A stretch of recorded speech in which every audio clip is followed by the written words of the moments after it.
रखो, होठों पे चिंगारी रखो, जिंदा रहना है तो तरकीबें बहुत सारी रखो। राह के पत्थर से बढ़कर कुछ नहीं है मंजिले, रास्ते आवाज देते हैं, सफर जारी रखो। एक ही नदी के हैं ये दो किनारे दोस्तों, दोस्ताना जिंदगी से मौत से यारी रखो। आते जाते पल ये कहते हैं हमारे कान में, कूच का ऐलान होने को है, तैयारी जारी रखो। ये जरूरी है कि आंखों का भरम कायम रहे, नींद रखो या ना रखो, ख्वाब जारी रखो।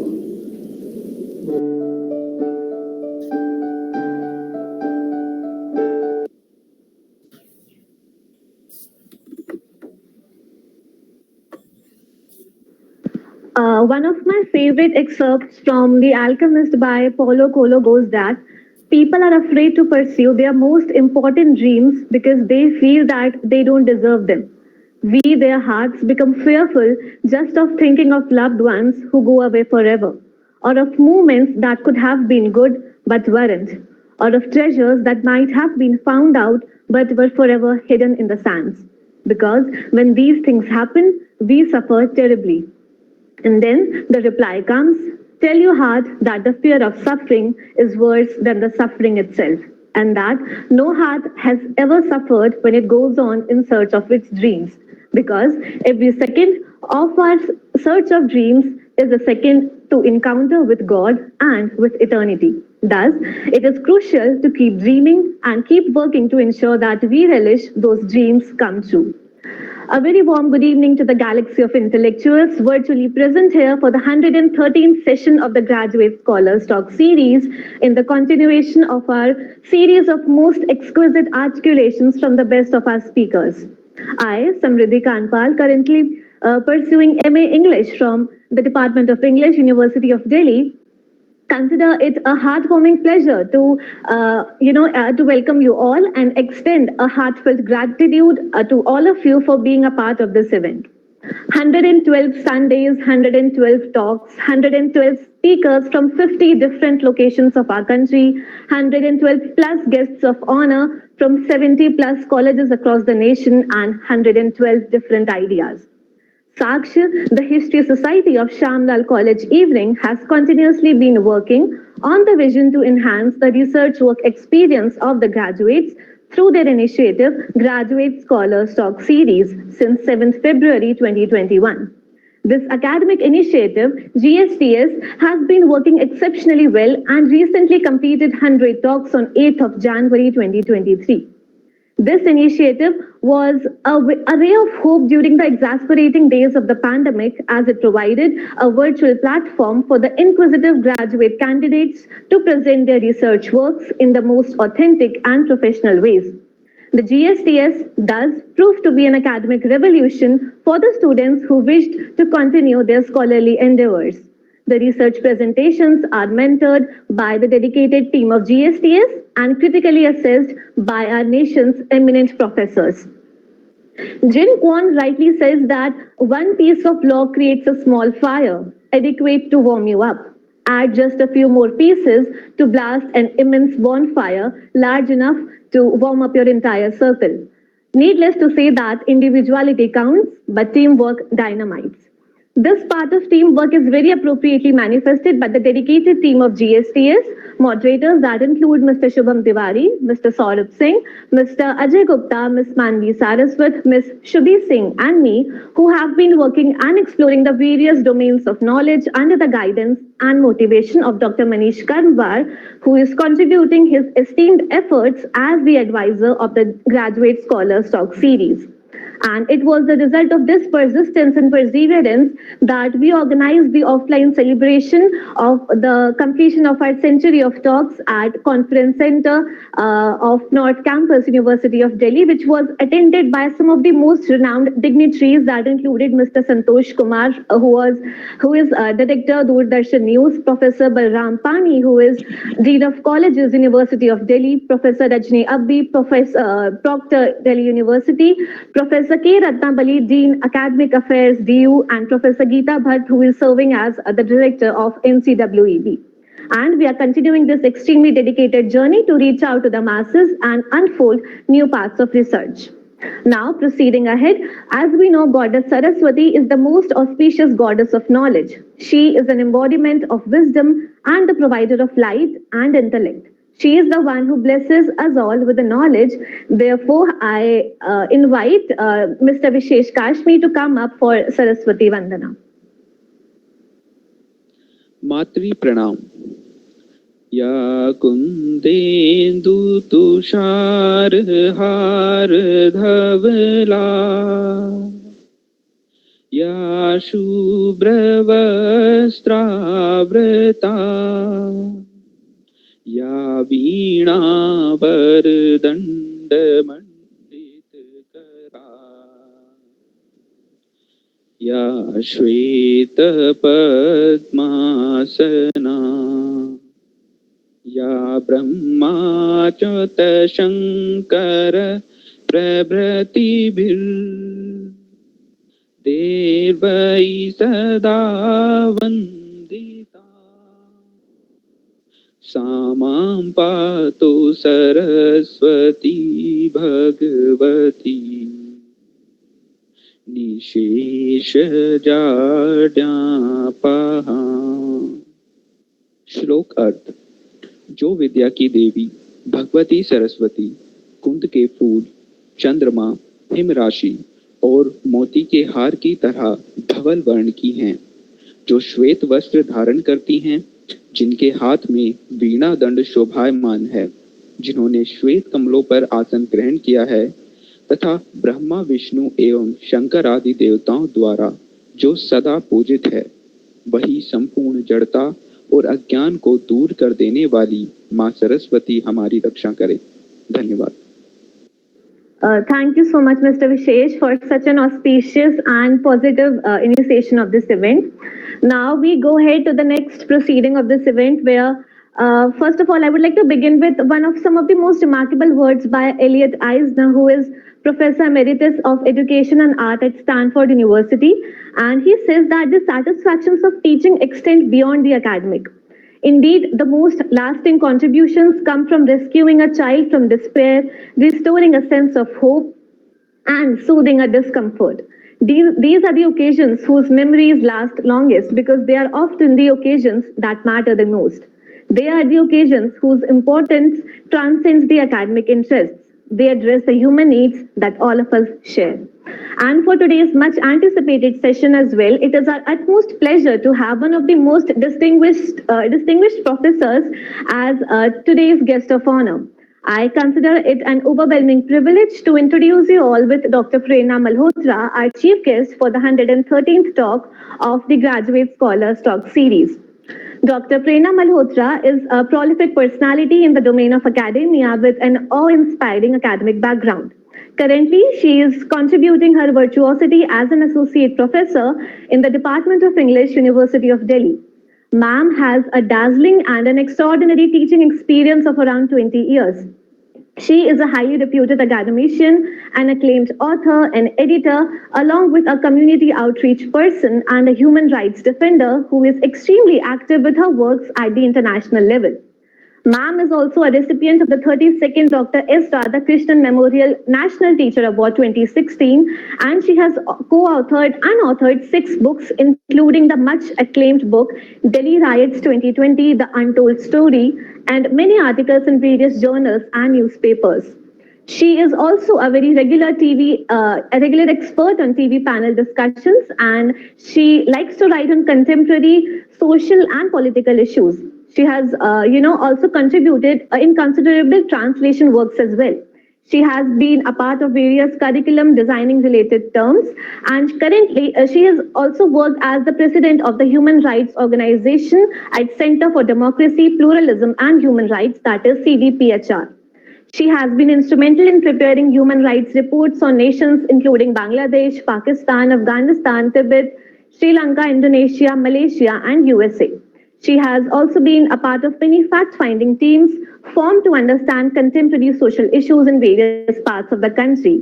And also, ma'am is also a member of DU Centenary Celebration Committee. Hereby, ma'am, I request you to please come forward to give us your precious initial remarks and the permission to go ahead with the further proceedings. Thank you, Smriti, for such an illustrious kind of beginning. I don't know whether I deserve it or not, but then you were so generous. First of all, I would like to congratulate your entire team led by Dr. Manish Karmwar for such an, I must say, wonderful initiative. I haven't seen it before, that students leading a kind of program, that too for more than 100 sessions. I mean, it's very easy to begin some kind of such a series, but then to sustain it for more than 100, up to 112, and today it's the 13th. So it's a difficult task, I must say, because in academic circles, I have seen that people begin with certain ideas and they take it up to certain level, but then eventually they start losing interest or they start losing that kind of passion. But again, I must say that I congratulate the entire team for making it happen, for proving everybody wrong, because it's such a difficult task. So I would like to listen to the speaker for the today, and I'm waiting for that. So other remarks, I think after listening to him, I'll be giving my own viewpoint. Thank you, Dr. Manish. It's such an honor to be here in such a program. I have been to various places, but this is the one of its own kind where students are the main speakers, the keynote speakers, and we are listeners. So it's the tables have been turned and I'll be enjoying it. I'm looking forward to it. Thank you.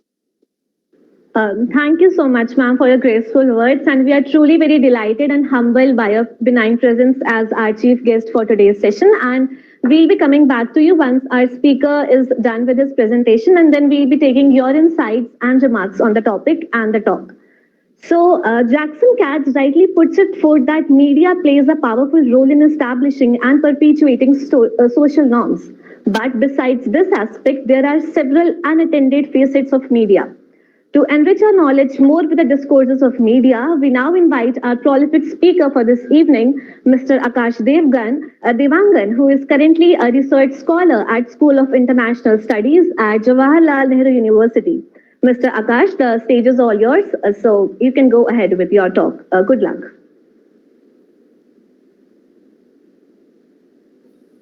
Very warm welcome from my side to all honorable guests, especially to Prerna ma'am and Manish sir, and whole GSTS team who give me this opportunity to speak in this platform. And now let's go directly to the presentation and let's start the today's journey of global media discourses.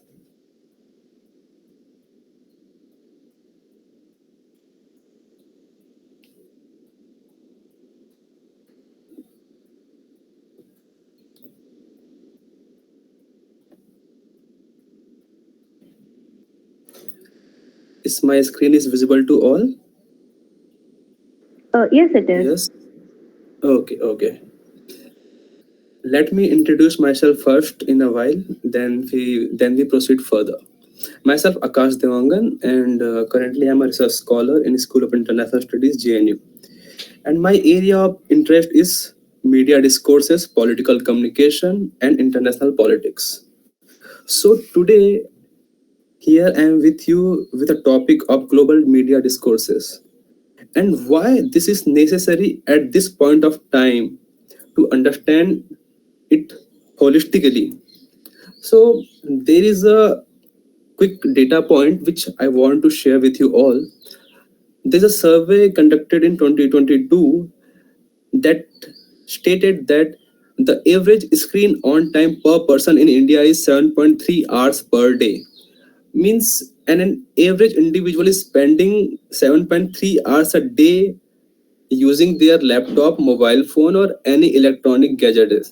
So it's suppose person spending 7.3 hours a single day means it will be converted to 220 hours in a month. And then if you want to convert the hours is too huge in years.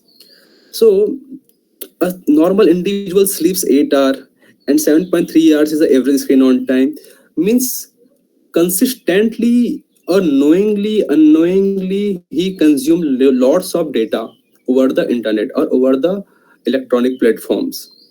And somehow this consumption of electronic items, either in a form of text, news items, or reels, and anything like YouTube videos, documentaries, movies, or anything which a person consumes, somehow shapes their opinions, their views, and ultimately their behaviors toward the world which they are living in.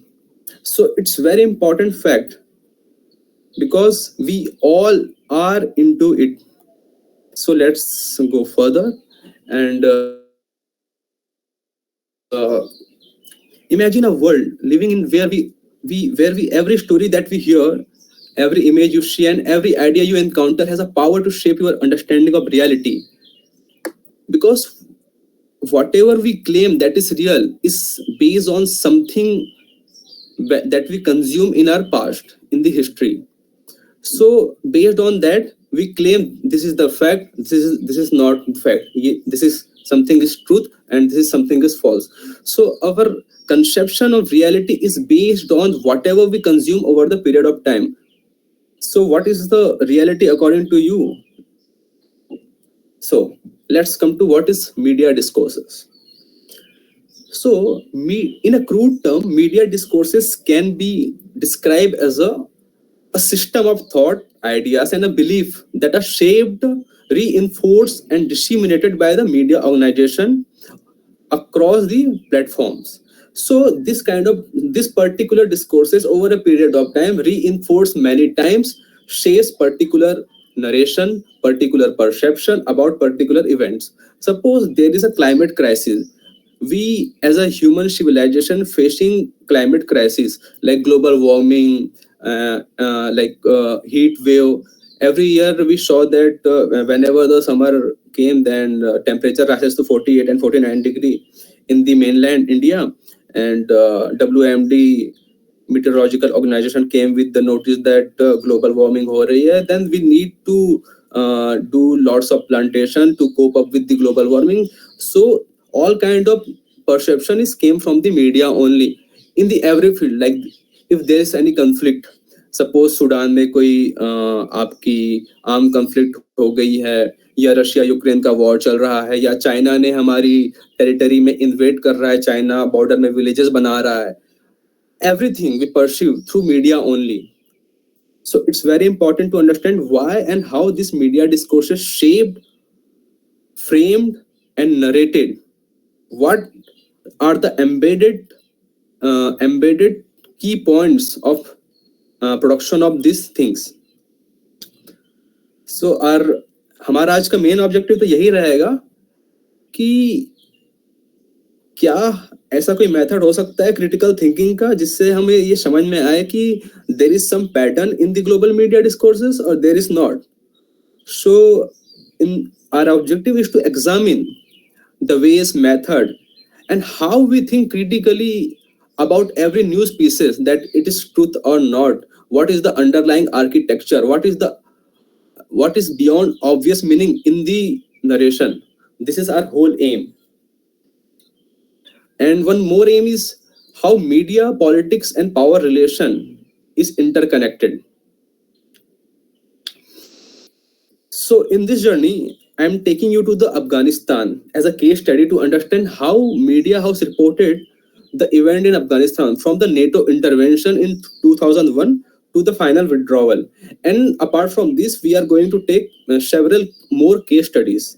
So let's start our journey. And in this journey, I want your complete attention, unwavering attention of yours. And in a midst, I'm asking you some questions, so please don't hesitate answer the question whatever you think. Okay. So this is the land of America. This is the image of Statue of Liberty.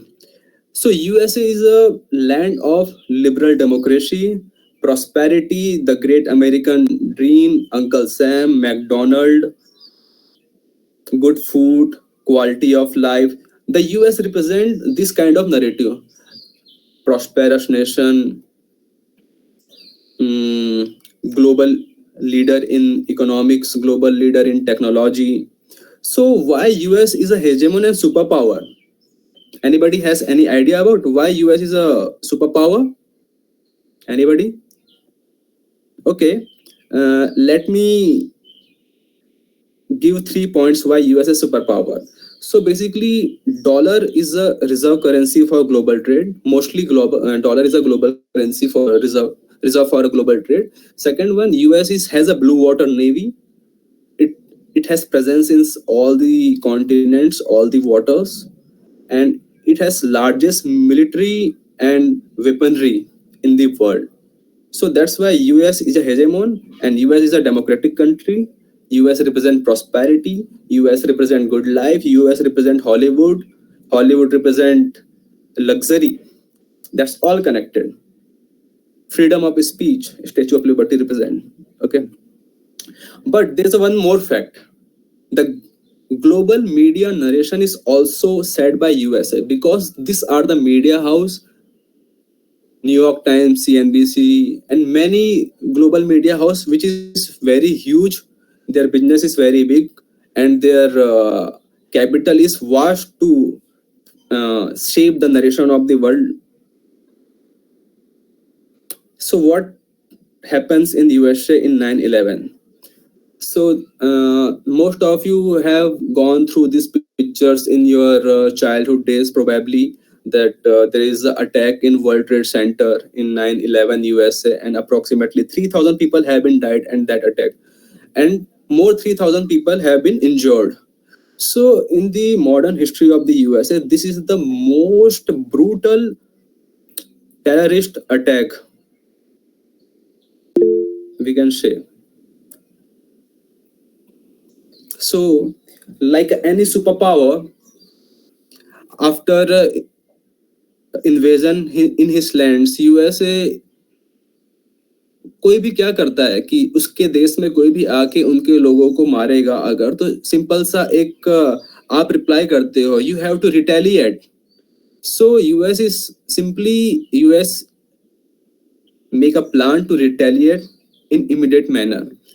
So North Atlantic Treaty Organization, led by the United States of America, under the mission Global War on Terror and Operation Enduring Freedom, intervene in the land of Afghanistan in an immediate month of the attack in the USA. And this is the line said by President George W. Bush at that time. The history of military conflict in Afghanistan has been one of the initial successes, followed by long years of floundering and ultimate failure. We are not going to repeat that mistake. In the like George W. Bush said this because in the earlier history, like there is a case of intervention in Afghanistan before US intervention. There is an intervention of Russia in 1979, and they completely failed on their purpose. So in the whole history of Afghanistan, nobody can conquer this land because of the rough terrain, harsh terrain. The population is very diverse, the culture and the ethnic tribe, they don't want to surrender to anybody. So in the whole history, nobody colonized this nation, land called Afghanistan. So this is the landlocked country. This is just for geography. It's very essential to understand the geography because the situation of Kabul and the Kandahar, this is the main cities of the Afghanistan. And whenever NATO forces attack in the Kabul or Kandahar, the Talibani people shifted to Helmand province, Farah province, Herat province, and Fezat province. So that's why it's very much essential to know the map of Afghanistan. So when US and NATO forces intervene in the Afghanistan, they establish the military base. And after just intervention, they try to establish democratic institution for a peace building, because democracy is a time tested institution, and US is wanted to install democracy in the foreign land, because democracy is the ultimate mechanism of governance that deliver growth, that deliver good life, that deliver all essential human needs. So this is the first narrative after war on terror, that peace building and building of democratic institution in Afghanistan. So justifying military intervention is not an easy task, because you intervene in any country in the name of installing democracy from outside. It's a very good narration, but there's a lots of challenges beneath this operation. So after the intervention, the when Talibani rulers, they वो जैसा ही पहला attack होता है military का वहां पे, तालिबानी जो जितने भी वहां के जो लीडर्स होते हैं वो सारे बाहर के प्रोविंसेस में शिफ्ट हो जाते हैं, और जो मेन जो काबुल सिटी होती है और जो कंधार होती है उस पे मिलिट्री का कब्जा हो जाता है यूएस एंड नेटो फोर्सेस का। ये यहाँ पे अपने मिलिट्री बेस बना लेते हैं। देन उसके बाद यहाँ पे वो इलेक्शन करवाते हैं, एंड वो एक डेमोक्रेटिक इंस्टीट्यूशन और डेमोक्रेटिक गवर्नमेंट को इंस्टॉल किया जाता है। उसके जस्ट बाद वे वहाँ पे एजुकेशन को लाते हैं, हॉस्पिटल्स बनाते हैं, इलेक्शंस करवाते हैं, और this Mohammad Jinnah hospital Kabul, and this is the parliament house of the Afghanistan. It is made by India. It's a very wonderful fact. Then वहाँ की वुमेन्स को राइट्स नहीं होता है, तो the NATO forces and USA fight for the women right in Afghanistan. ये सब करते हैं। That's a picture of prime minister Narendra Modi ji with the then president of Afghanistan. ये जो नीचे ये इमेज है, ये शो कर रही है कि इलेक्शन में वोटिंग को रिप्रेजेंट करती है। But the main aim of US intervention is Afghanistan to war on terrorism, and till 2011 वो उनका एम अचीव नहीं हुआ था, क्योंकि उनको पता ही नहीं था कि ओसामा बिन लादेन है का। But after lots of their intelligence, CIA लगे वहां पे, पूरी यूएस ने अपनी पूरी मिलिट्री इंटेलिजेंस कम्युनिकेशन के टीम को लगा दिया। देन पता चला कि in the land of Pakistan there is a house in which most probably in which Osama bin Laden is residing. And um तो इसी को था कि तालिबान के जो लीडर है जिन्होंने अटैक करवाया है उसको हमें मारना है और वॉर ऑन टेरर पे लगाम लगा देनी है यहाँ से। सो यहाँ से पता चलता है कि ये यहाँ पे है। देन फाइनली 2011 में ये ऑपरेशन किया जाता है, and finally Osama bin Laden has been killed at that time, and जो वॉर ऑन टेरर का जो उनका एम होता है वो एक तरीके से पूरा हो जाता है। And there is a famous movie that is named 0-30। If you haven't watched this movie, please go and watch after this discussion. That's a very wonderful movie that is depicting how CIA is operating and how they conducted the whole operation of this. Finally, समय आ जाता है withdrawal का। After 2011, there's a lots of President Obama came, and he also reiterated the fact that USA don't want to be settled in land of Afghanistan. They want to withdraw very soon.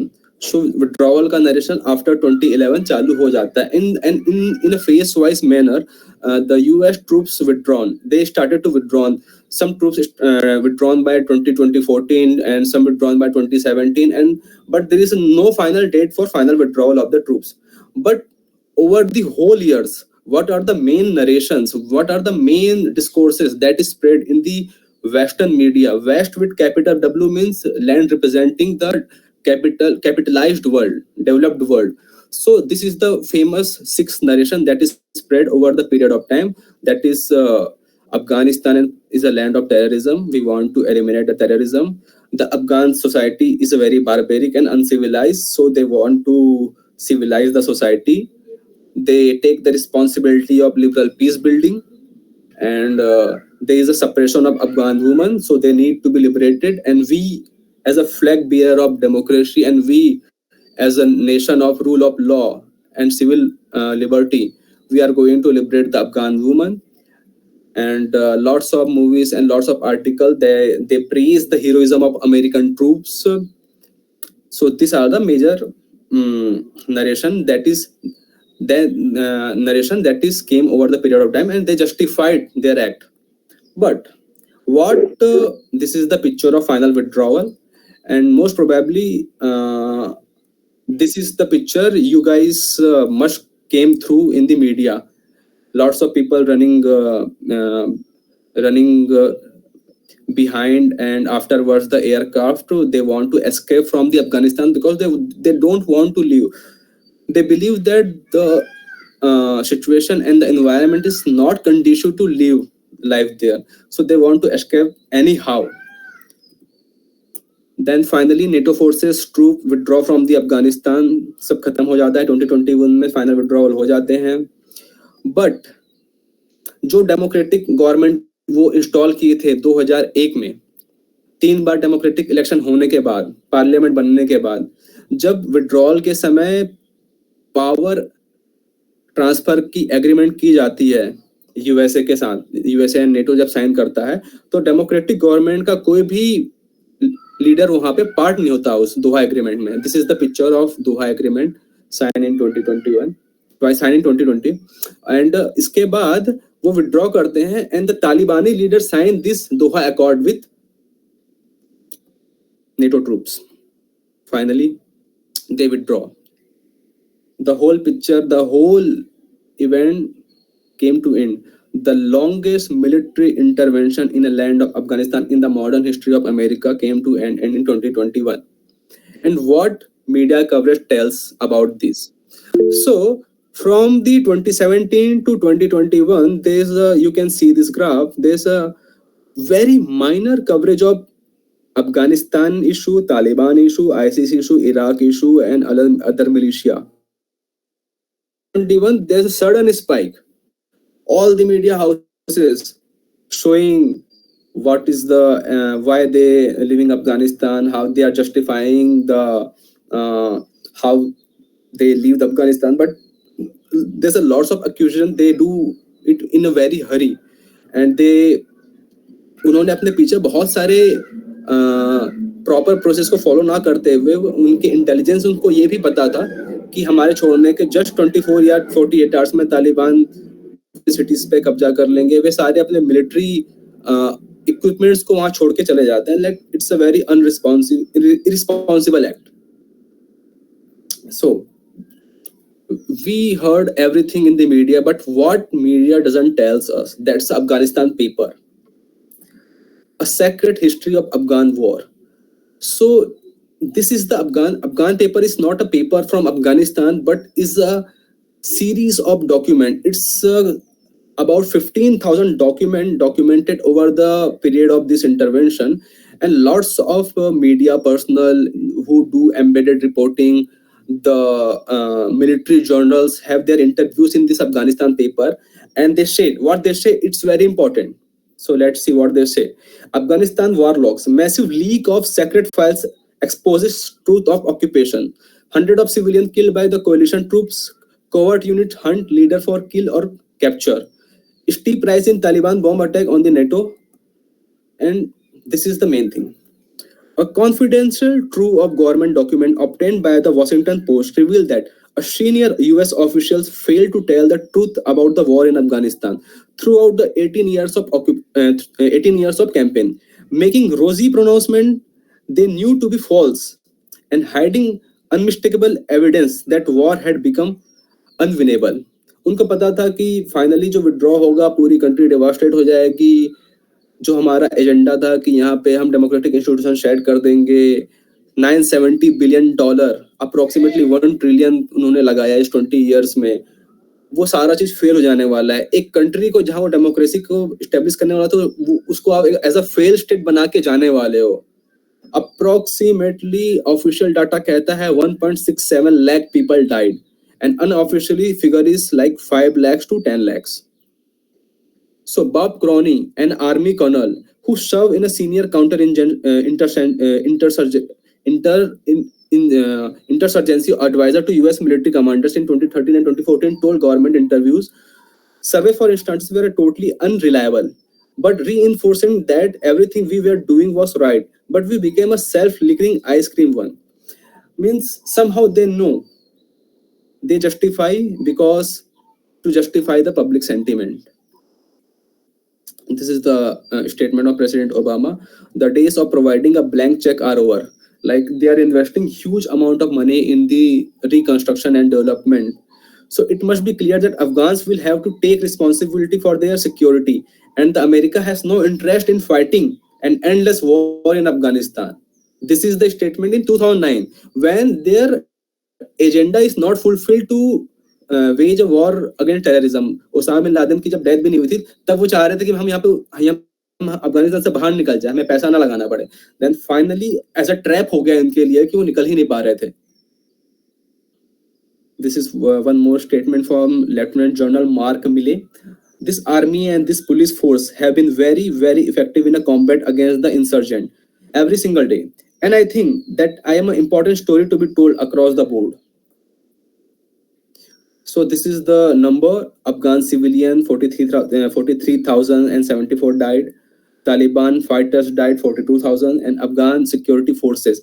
So NATO forces called as a International Security Assistance Force (ISAF), and they trained the Afghan forces to protect the Afghan government when they leave in the country in the future. So that Afghani security forces died 64,124 people.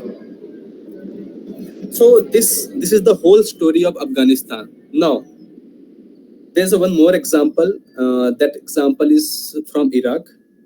So according to reports from previous UN inspection agency, UNSCOM, Iraq produced 600 metric tons of chemical agents, and including mustard gas, VX, sarin gas, nearly 25,000 rockets and 15,000 artillery shells.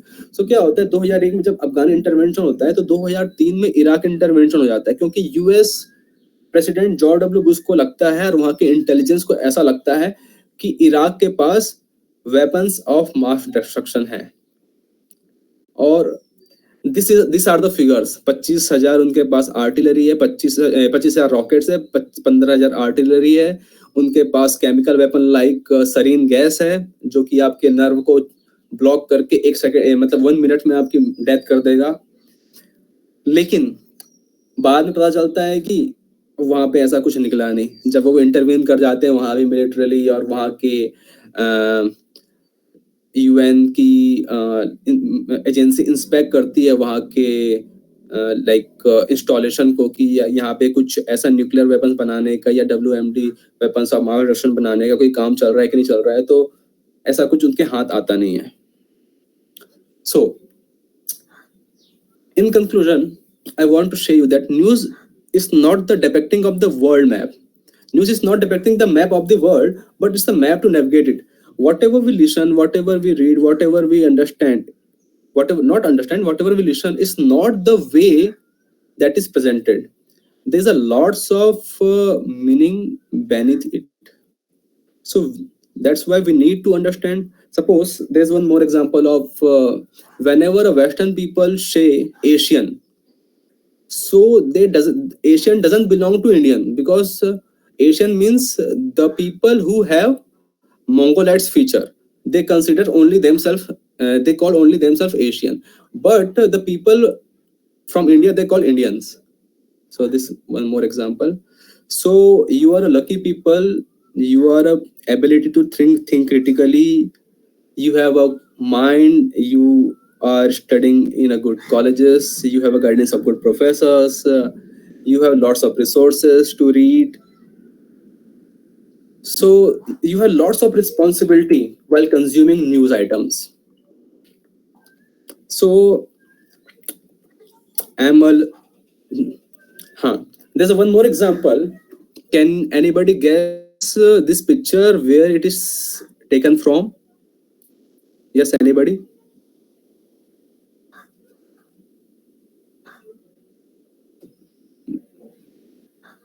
probably you people heard this song.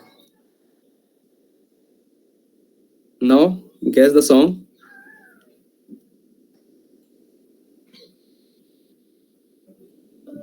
Okay, you people can comment. You can even put your comments on your comment section. Guess this movie. So basically, why I'm putting these pictures in front of you? This is the famous song "Time for the Weekend" by Coldplay. So how they depicted India? It's just a simple question. This is the famous movie Slumdog Millionaire, nominated for Oscars and won some Oscar award too. This is Beyonce in that song. So finally, I want to conclude my talk here. My whole aim in this media discourses and deconstruction of media discourses, I want you to people think while reading. Why certain words arises twice, thrice, or many times? What themes arises in the news? So, while reading normal news, over a period of time, you people trace a theme and pattern, and suddenly the whole new picture arises in front of you. Because whatever we are going to consume, whatever media items or news or reels or anything, it shapes our mind and ultimately shapes our behavior. And as a responsible student, as a responsible citizen of a nation and responsible global citizen, we have responsibility of reading good things, understanding good stuffs, and behave in a good manner. Thank you. And there's a small exercise. You people scan this, and there's some quiz about these media discourses, and one is opinion quiz, and another is a quiz about Afghanistan. So here I'm stopping.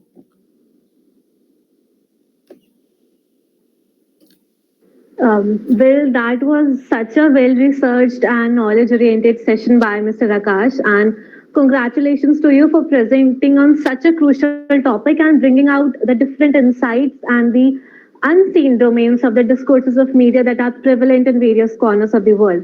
And I hope that the session certainly brought up new parts and new facts of considering the media. That exists around us. With this, we shall now proceed to the question and answer session where you are requested to answer the questions that were put up by our inquisitive listeners. So, the first question has been asked by Mr. Saurabh Singh, where he is asking what alternate role global media can play in reducing the geopolitical tensions today.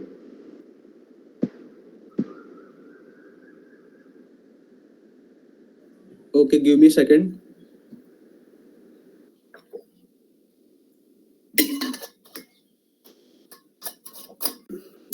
So the question is basically about what global media play a role regarding uh, de-escalation of global conflict.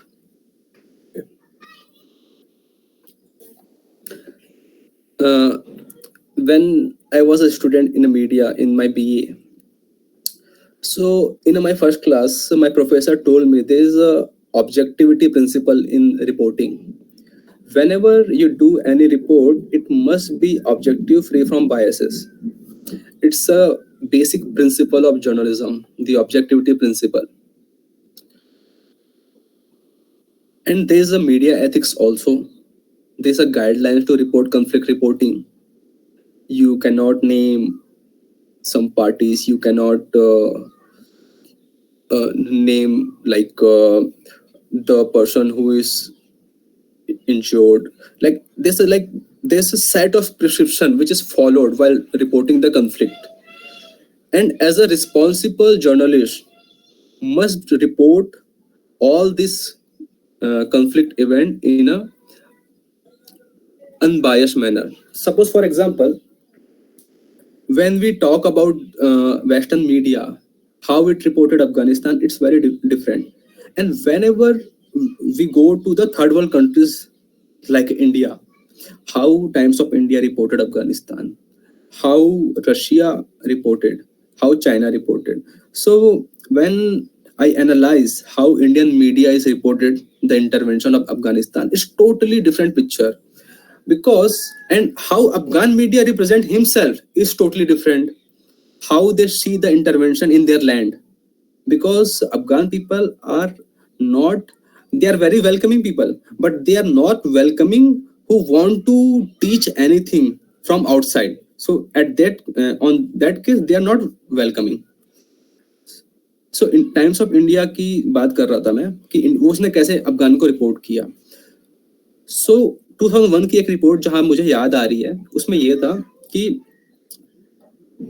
there must be talk in conflicting parties, because there's a lots of conflicting players involved Akash, in the region. kindly be precise, Akash, because we are behind the time. So kindly be precise, okay?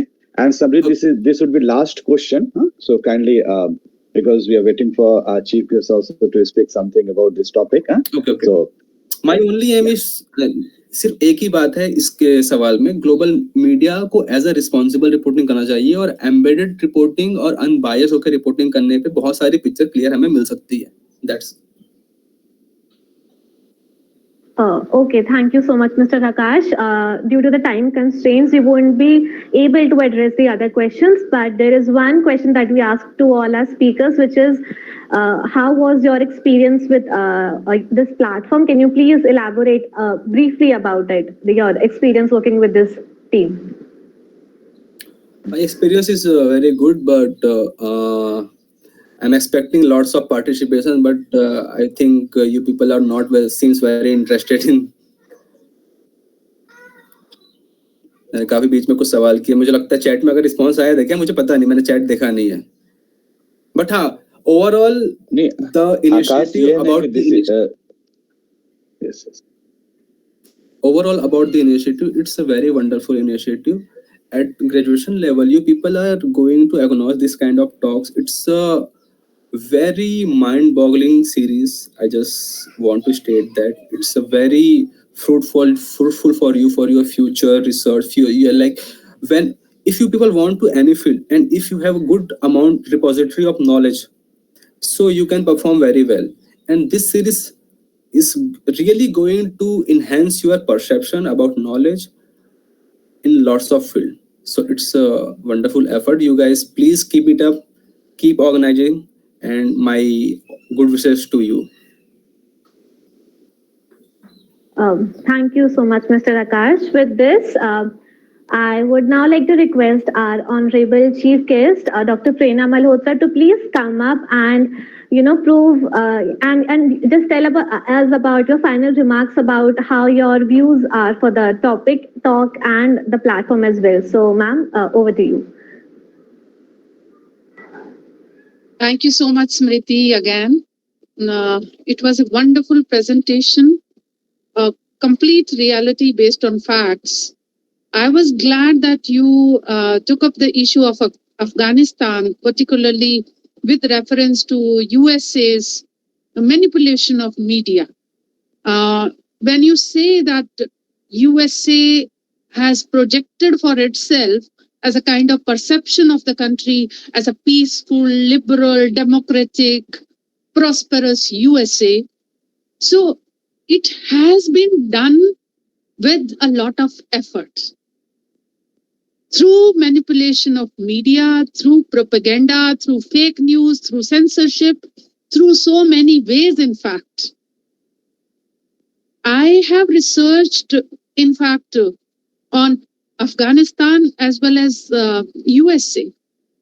And it is so strange that a country which initiated war has been able to successfully project as a country which is peaceful, which is looking for, which is contributing to peacemaking in the world.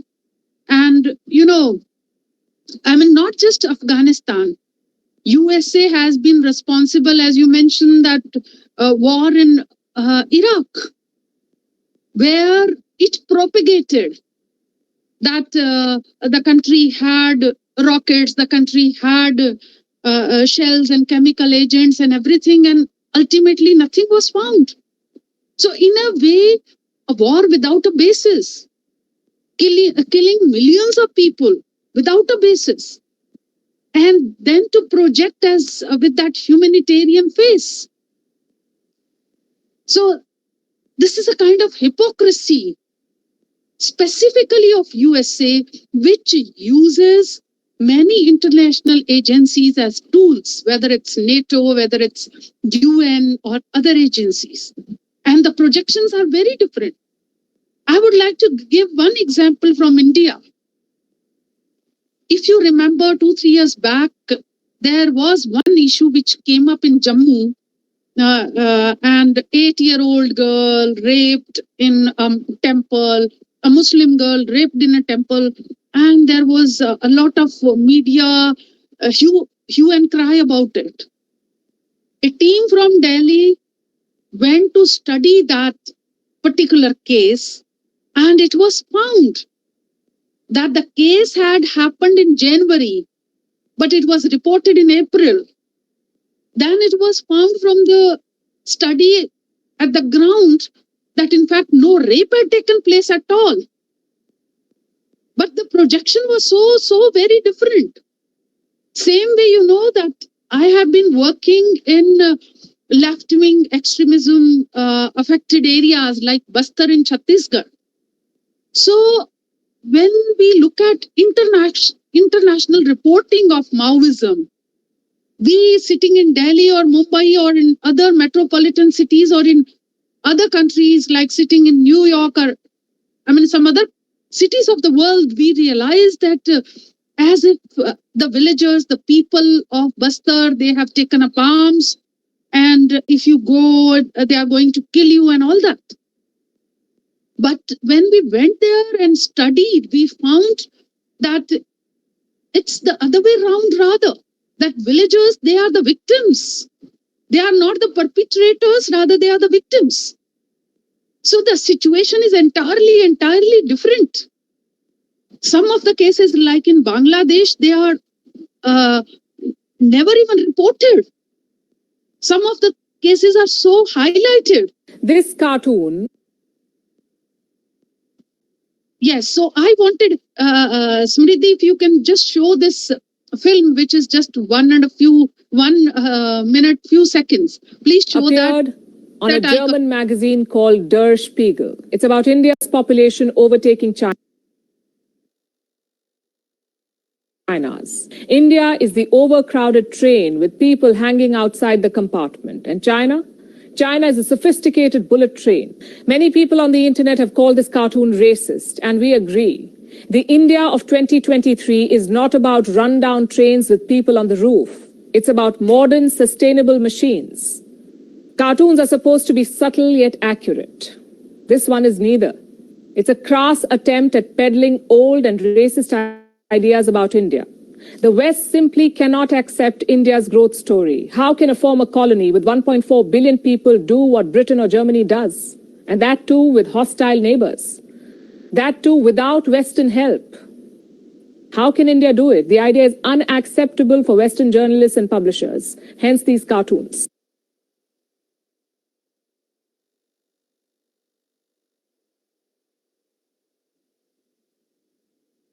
You saw that propaganda, and that subtle propaganda has been used as a tool, as a kind of, some sort of agenda is being perpetuated through, such kind of responses, such kind of representation in media.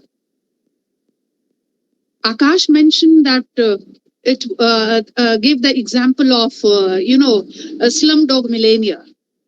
So that is the kind of image which the West wants for India. A different kind of image for USA. A different kind of image even for Pakistan. Or another kind of image for some other countries. We all read reports about COVID-19 and how it came out from a laboratory of China. But Why nobody is accusing China? Not many media houses are doing reports that how China contributed to such kind of pandemic which affected the entire world, which caused so much of loss. So even China is not being shamed. So, public discourses, they are being managed, they are being influenced. And there are many examples of propaganda in global media discourses. Fake news. And this is another major issue in today's world. And it has been a topic of discussion for many years now. So, political problems, existential threat, and other kind of issues, they are projected through it. I was reading through some of the articles on fake news, and I found that there was a study in Denmark, and it made startling revelations. So there are studies on media ethics and responsibility as well. But you know that a media which is supposed to bring out truth, which is supposed to report in a fair and balanced way, what has it been doing? Where are the ethics? Where is the responsibility? Of course, they have taken back seat. Unethical media practices, they have been reported globally, I must say, which includes, as we saw, that propaganda, fake news, then media reinforcement of materialism. Even, if we come to the other aspects of media reporting, even advertising may be covered under it.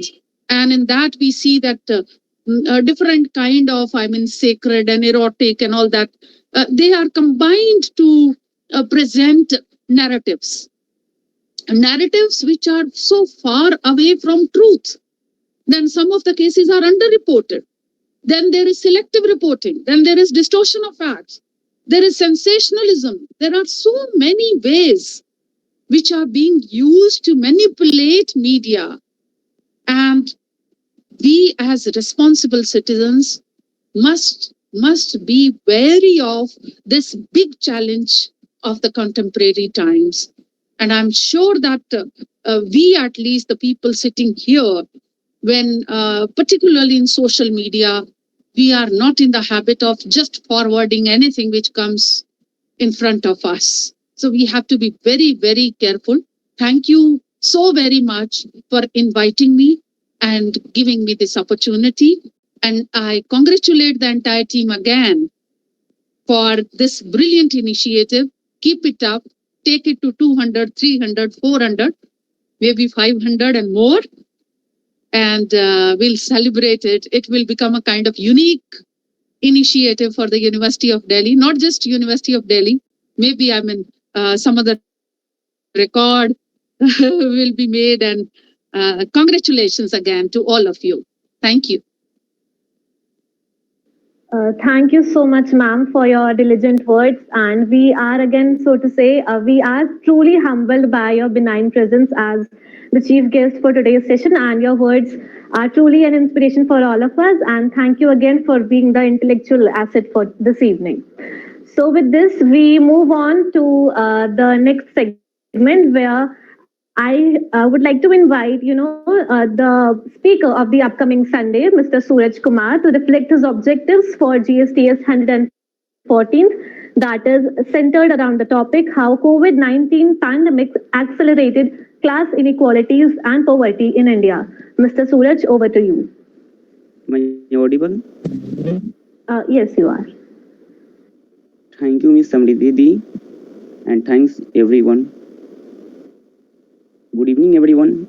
I am Suraj, a scholar of BA program first year Shyamlal College Evening, University of Delhi. I'm glad to tell you that I have got an opportunity to present my talk on 7th May. My topic will be how COVID-19 pandemic accelerated class inequality in India. Here the objective will be how the poor people face challenges during COVID and become so poor, and how these men increase their wealth and increases himself during pandemic. How economic disruption takes place during the pandemic and widespread of economic and closing of supply chains.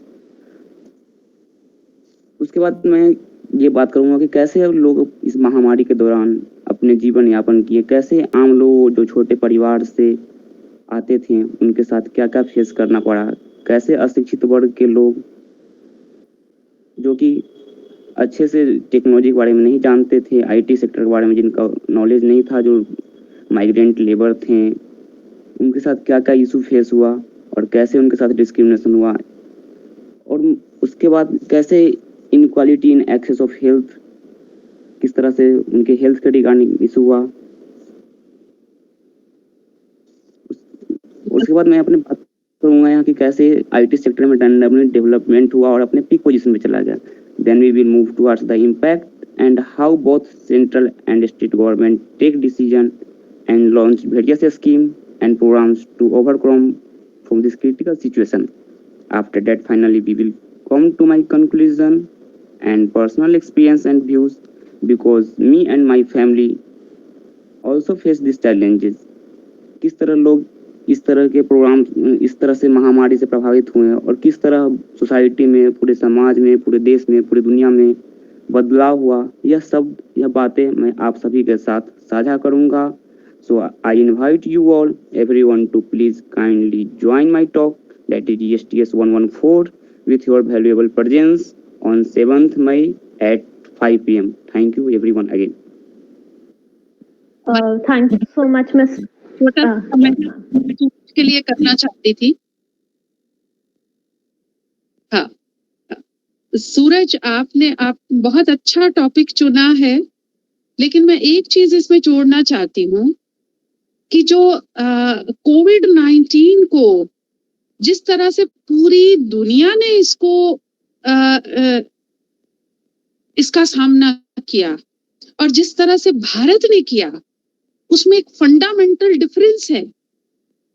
US की universities ने सर्वे करके कह दिया था कि हमारे यहाँ भारत में 25 करोड़ लोग मर जाएंगे। हमने ना केवल वैक्सीन बनाया बल्कि पूरी दुनिया को दिया, और वो भी तब दिया जब हमारे लोगों को नहीं लगा था। तो ये है भारत का विचार। तो मुझे लगता है कि जब भी आप कोविड की बात करें तो एक ये बहुत बड़ी सक्सेस स्टोरी है भारत की, आइडिया ऑफ भारत की। तो उस आइडिया ऑफ भारत को ना भूलें जो सबके सामने आया कि किस तरह से हमारा नमस्ते, हमारी आयुर्वेदिक दवाइयां, हमारा जो प्राचीन भारत का हमारा हेरिटेज है, उस सारे ने हमें इसे बचाने में कैसे मदद की, कैसे हमारे लोग यहाँ सरकारों के भरोसे नहीं बैठे रहे, समाज ने अपने आप खड़े होकर एक दूसरे की मदद की। तो ये सारी केस स्टडीज होनी चाहिए, इन पर काम होना चाहिए। लोगों ने मतलब अपने आसपास के जो लोग थे और समस्याएं थी उनसे निपटने में अपने आप से, जिसको कहते हैं कि स्वतः स्फूर्त होकर ये सब काम किया है, किसी के भरोसे से नहीं किया। सरकार तो हाँ बिल्कुल सही बात है कि सरकार ने सही समय पर सही निर्णय लिए, लेकिन समाज की सुदृढ़ता और भारत का विचार जो दुनिया के सामने आया, मैं आपसे अनुरोध करूंगी कि आप इसको भी अपनी प्रेजेंटेशन में शामिल करें तो बहुत अच्छा रहेगा।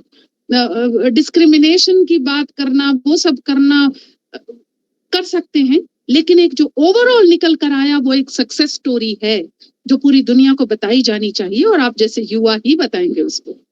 Thank you so much. Okay ma'am, sure, जरूर शो करेंगे। सजेशन देने के लिए बहुत बहुत धन्यवाद आपका।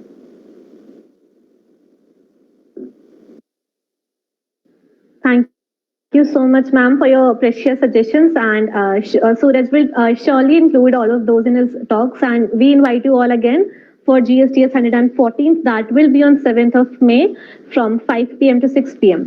With this, we move on to the last segment of our today's session to acknowledge the efforts of the people who have been, of significant who have proven to be significant in the successful organization of this GSTS 113, and their priceless contribution has made this GSTS 113th a successful talk again. Hereby, to acknowledge the ones, I invite Ms. Shiva to come up for the vote of thanks. Ms. Shiva, over to you. Thank you so much. Okay, thank you so much, Ms. Shamriddhi. Actually, due to some reasons, Shiva is not here. So I will be presenting the vote of thanks for today's talk. Well, William Arthur Ward has said that gratitude can transform common days into Thanksgiving, turn routine jobs into joy, and change ordinary opportunities into blessings. Let us be kinder to one another. Let us be thankful to one another. A very good evening to everyone present here. My name is Shailendra Rathore. Well, this platform of Graduate Scholars Talk Series is really very admirable and recognizable as well. But you people who are continuously attending it are more appreciable than that of anything. So thank you so much for being with us continuously. A warm and liberal thanks to our today's guest of honor, Dr. Prerna Malhotra, ma'am. We are truly very grateful to you, ma'am, for joining this wonderful talk. Thanks to all the respected teachers from various departments of university. Thanks for your blessings and support. Thanks and congratulations to our today's star speaker, Mr. Akash, who gave such a splendid talk for this platform. Now, last but not the least, thanks to all the team members of Sakshya. We are grateful to all the scholars who joined this informative evening. At last, thank you all for supporting us, and I hope you will support us the same way in the futuristic talks as well. Don't forget to join us on next Sunday at 5 p.m. Till then, stay safe, stay happy. Thank you so much. Thank you, Prerna ma'am, for coming, and thank you, Samriddhi, Sailendra, Akash, and Suraj, and whole team behind them. So it's a great evening. Thank you so much. मैं इतना ही बोलता हूँ ma'am. Others, the duty of speaking right now for only for my students. So thank you all the students for joining us, and thank you, Prerna ma'am. I know you're busy on this Sunday. You're taking 1 hour for us, and it's a really thank you.